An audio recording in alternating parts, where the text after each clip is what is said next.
Татко, јас те молам ти да зборуваш низ мене, нека бидат овие поуки излеани од твојот дух, да не зборувам јас од себе. Ти знаеш се, зошто се случуваат сатански работи, ѓаволски работи во човечките срца. Заминал од заедницата, не сакал да дојде на молитва, си бара своја правда, своje мислење.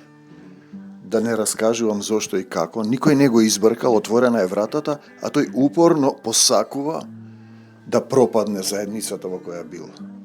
Видете, тоа е многу опасна работа. Ако заедницата е во Исус, не може да пропадне. Ако од човек ќе пропадне, веќе доволно време се гледа. Вие сте биле тука, сте пробале, сте виделе духот како действува.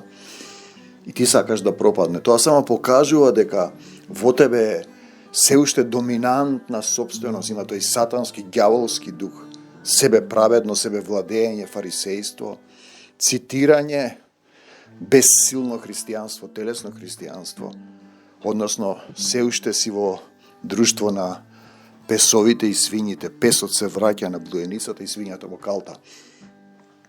Во името на Господ Исус Христос го благословувам секој намерник што посакува да пропадне заедницата Исусова, бидејќи ние сме Негово тело, според мерката на Неговото срце.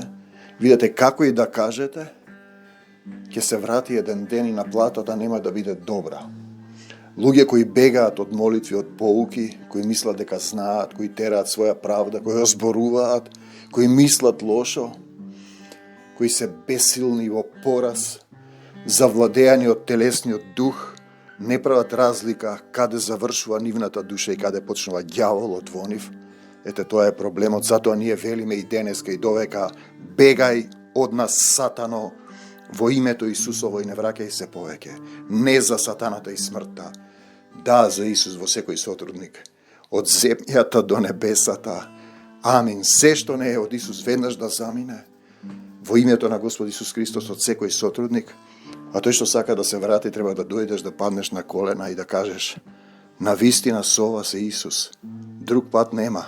Амин до Царството Божјо. Амин.